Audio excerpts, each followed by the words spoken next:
Imagine yourself there, on the edge of the world. The sun is not yet visible, but the horizon has begun to brighten a pale silver glow, stretching thin across the grasslands. It is early, always early, but you rise, not with a clock, but with the herds, with the hunger of the animals, and the movement of the sky. You sit up slowly. The air is dry and cold enough to make your breath curl in delicate clouds. Your bedding is simple, thick, felt layers on hardened earth, a woolen blanket, a leather covering. Sometimes the soft fur of a pelt if your family is fortunate. There's no mattress, no insulation, only the heat you carry with you and the fire that died to embers in the center of the tent. This is a gur, a round, collapsible home of wood and lattice, thick felt, and central support poles. It is not grand, but it is resilient. The wool insulation is pressed from the sheared coats of your own animals, hand-cleaned, hand-beaten, hand-laid. It holds the wind out. Usually, the roof, sloped upward like the dome of the sky, lets out smoke through a circular opening at the top. Sometimes there's a flap to close it during snow. Sometimes you simply learn to live with the cold. The interior is dim sunlight filtered through thick wool and smoke-blackened wood.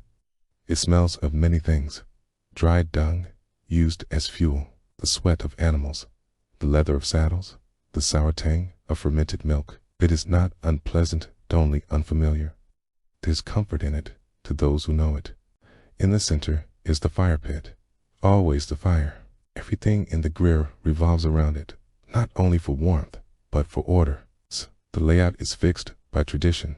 To the north, the sacred space for guests and elders. To the east, women's tools and supplies. To the west, men's weapons and riding gear. Never point your feet at the fire. Never step between someone and the flames. It is more than heated in spirit. You dress quickly, not for fashion, but survival. First, your linen underrobe, then woolen trousers, thick socks, boots of leather and felt. A heavy dill, or robe, belted at the waist with a sash that might also hold a knife, a pouch, or small flint. A fur hat if it's winter. Gloves if you have any. Outside, the wind waits for you. It is constant, like breath. It combs the grass, ripples across the plains, and speaks in whispers. You know its moods. Today, it is steady, cold, but not cruel. The world is vast, flat, empty, if you don't know how to read it. But you do. You see tracks in the soil, the way the birds wheel in the sky, the color of the grass.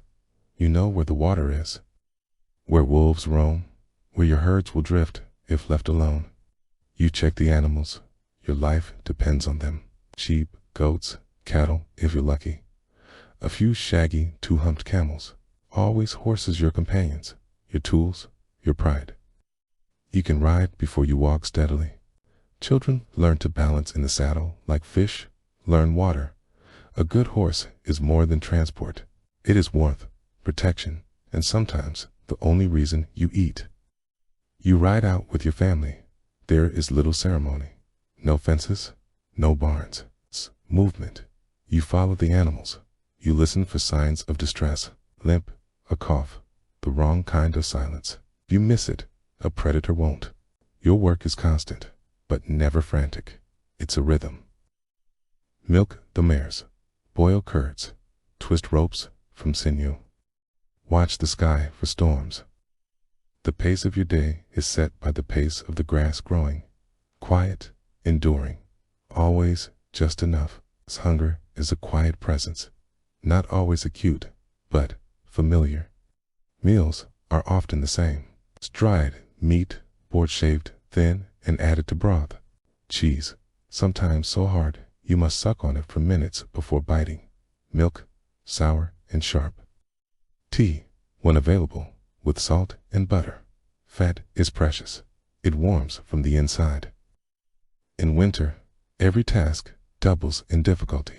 You shovel paths for the herds, break ice to find water, mend clothes with stiff, cracking hands. If a storm comes suddenly, what you call as animals can die overnight. Hundreds at once, If they go, you go. Still, the sky is beautiful, so clear it seems you can see forever. Stars fill it like sand poured from a jar. There is no city glow, no hum of machines, only the sound of your breath, the shifting hooves of animals, and sometimes silence. Illness is feared. There is no doctor. Shamans treat the soul, not the body. Okay? Remedies are passed from mother to daughter, father to son. Garlic, herbs, prayers, heat. Sometimes they work, sometimes they don't. There is death too, but it comes quietly. People are buried simply, without monuments. The land swallows them. The living continue on. Yet, for all its harshness, the steppe gives a kind of freedom a few others know. You carry your home with you. You fear no king. The earth belongs to all. You move when you choose. And when the sun rises again, the world stretches out in every direction, years to cross. In the evenings, the air glows gently with the orange light of fire. You sit in a circle, spooning soup from a common bowl. You listen to stories epics of warriors and ghosts, of trickster, foxes, and lost princes. There is laughter.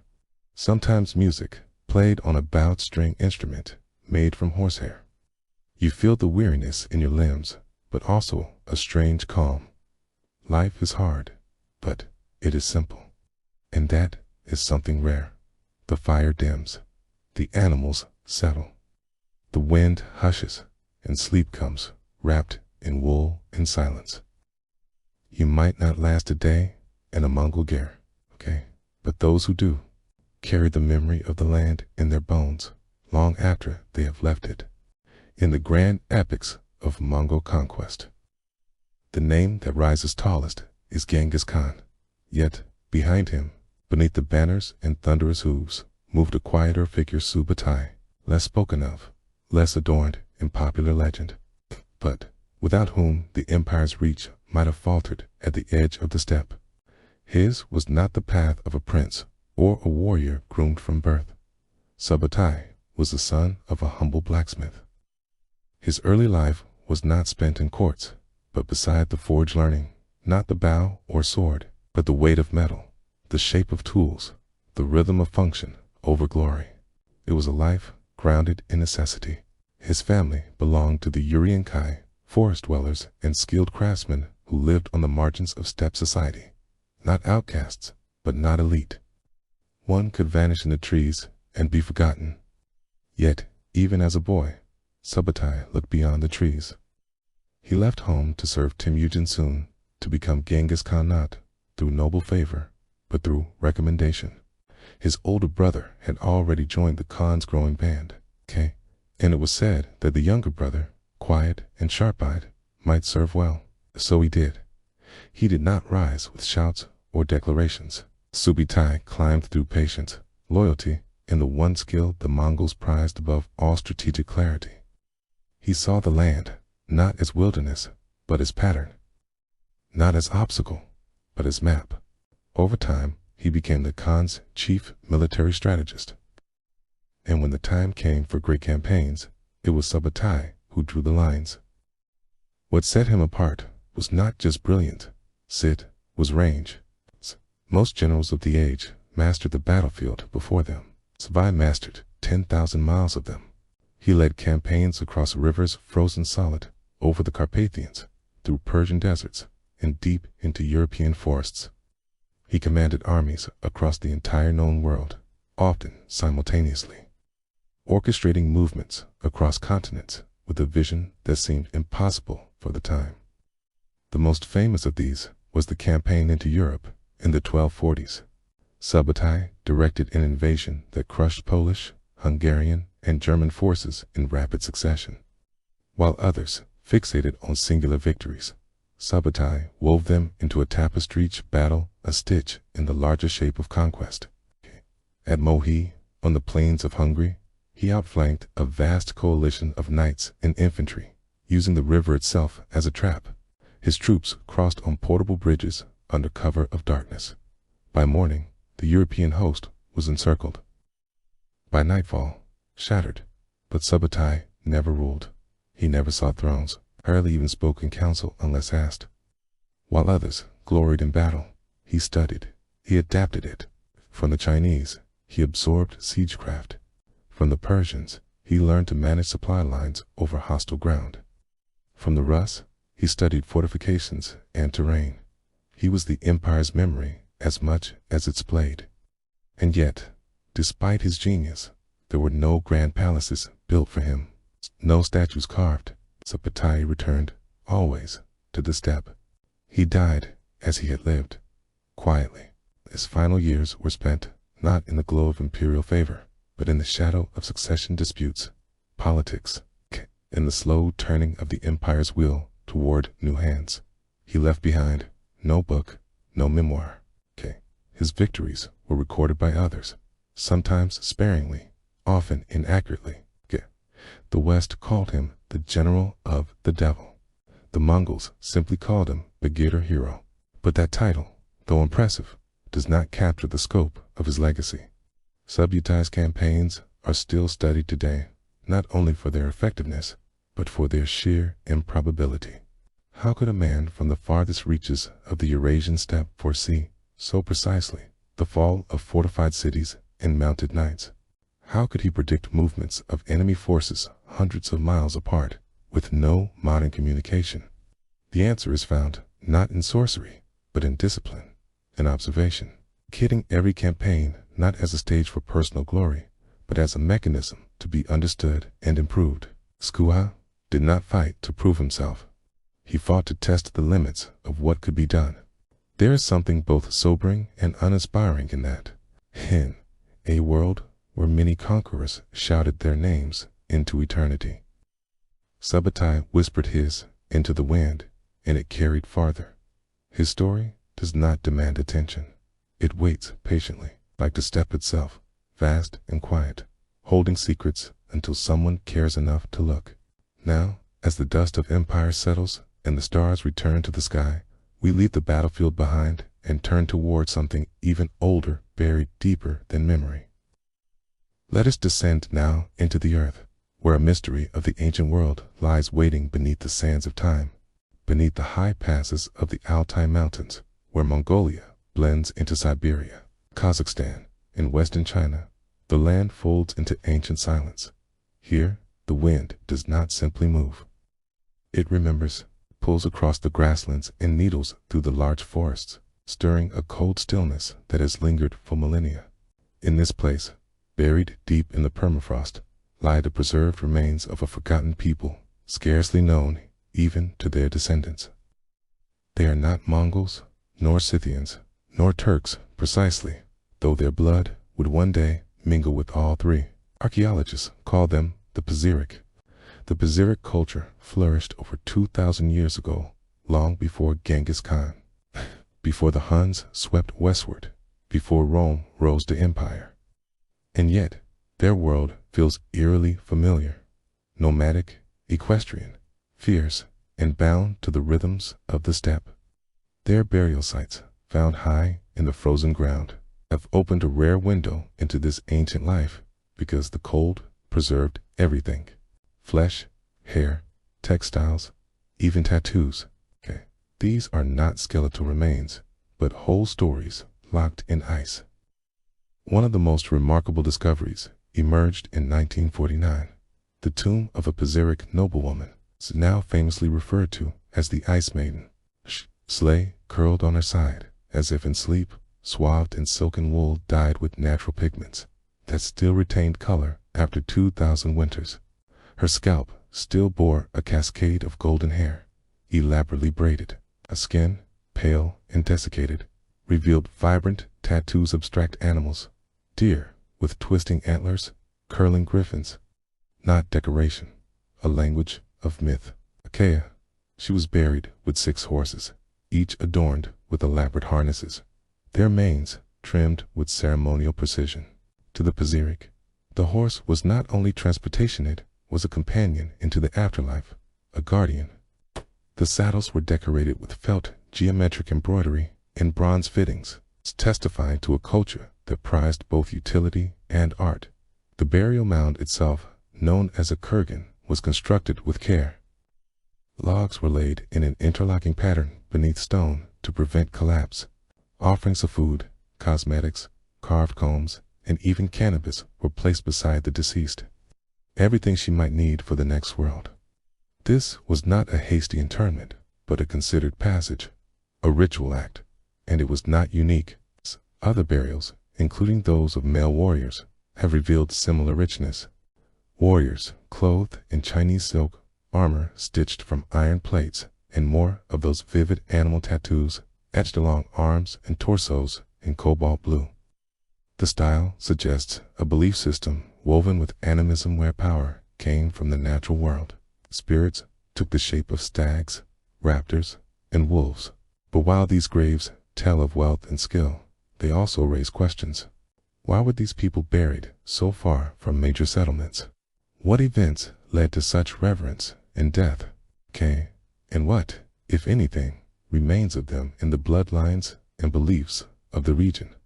One theory holds that the Pazyryk were part of a broader Indo-European migration related, distantly, to the Scythians. Their artwork shares motifs, griffins, stylized beasts, and swirling compositions that suggest motion even in stillness.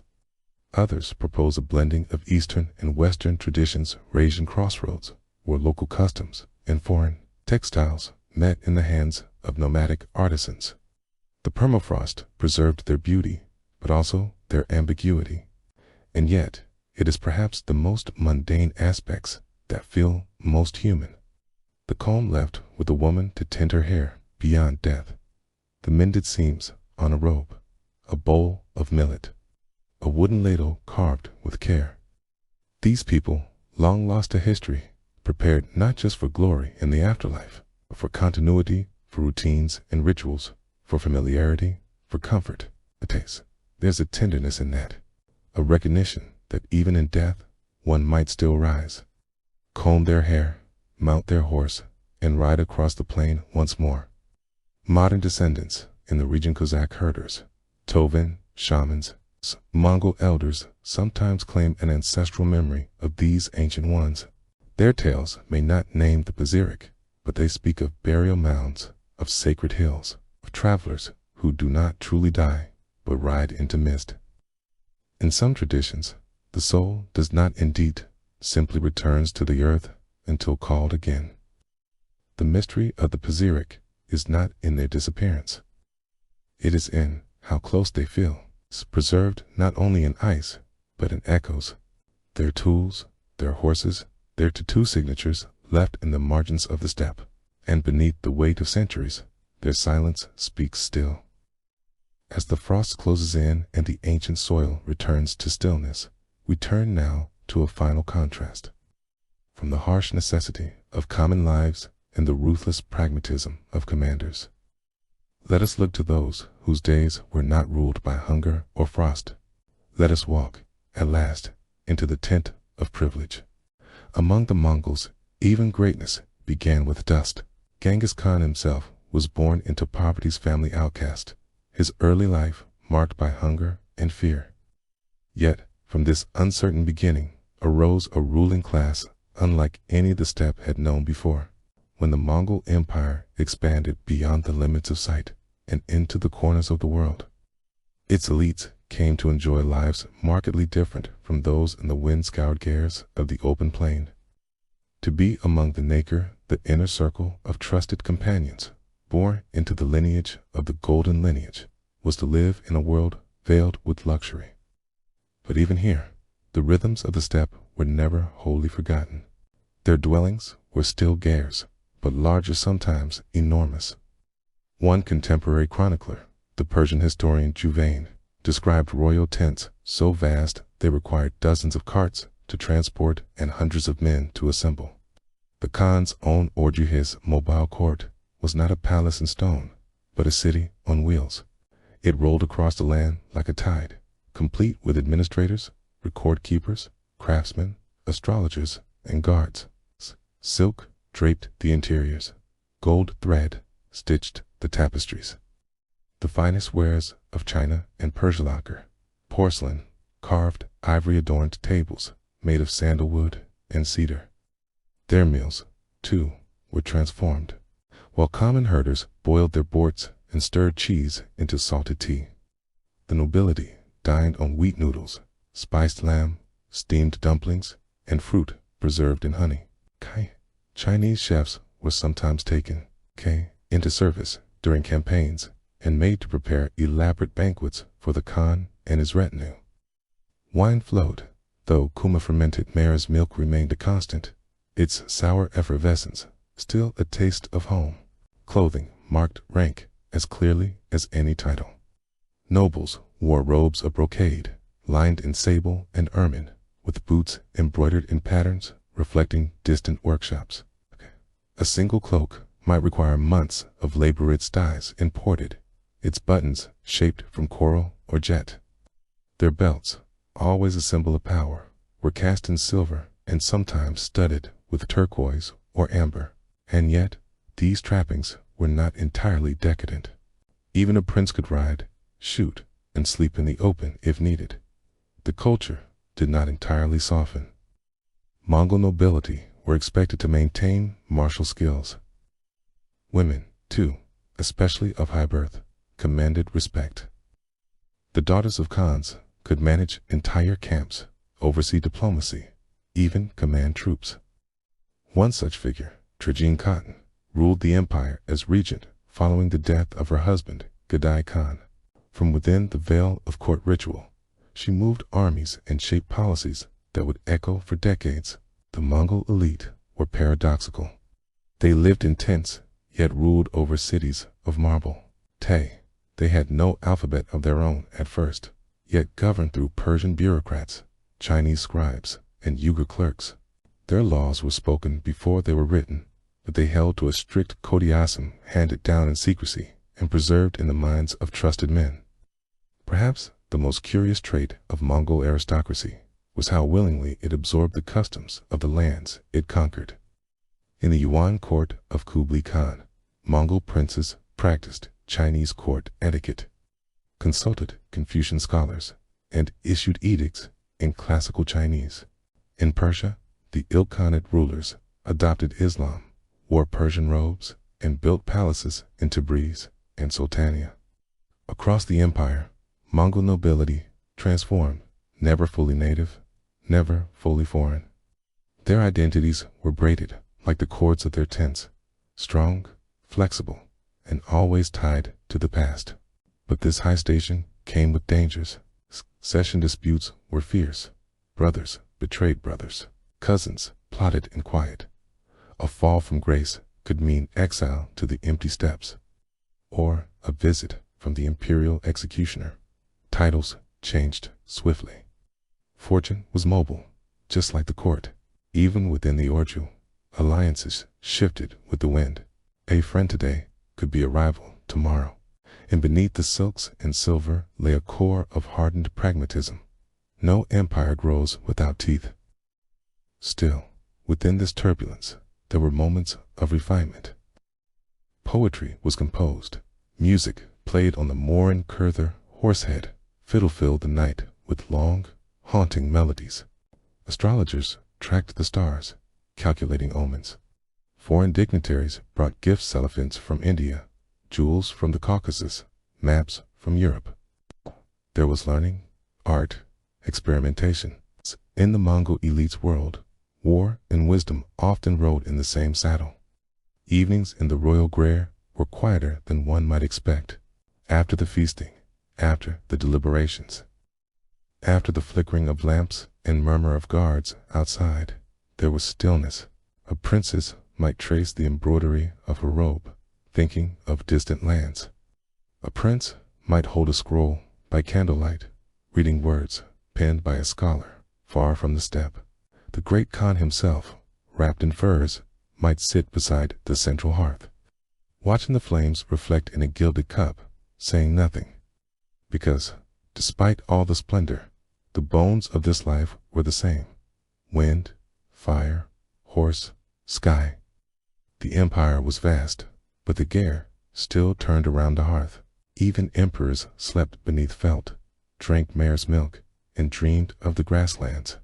And when death came even to the highest, they did not always choose stone tombs or towering ziggurats. Many were buried in secret, their resting places unknown to this day. Some say they sleep beneath the earth, surrounded by horses and arms. The same way they were born into this world, with nothing but the wind as witness. I return to quiet, so now, as the wind stills and the fire dwindles to ash, we leave behind the steppe. We've walked among herders and generals, among the forgotten dead and the veiled powerful. We've traced the outline of a world where every life was shaped by momentous crossplanes through seasons, between silence and storm. The Mongols built no cathedrals. They left no pyramids. They carried their world with them, stitched into saddlebags, folded into felt, spoken from memory, passed by hand. And though the empire they built has faded, the steppe endures. It whispers still beneath hoof and wheel, beneath modern fences and ancient trails. And in that whisper, if you listen carefully, you might hear the rhythm of their lives, soft, relentless, like the wind. Good night.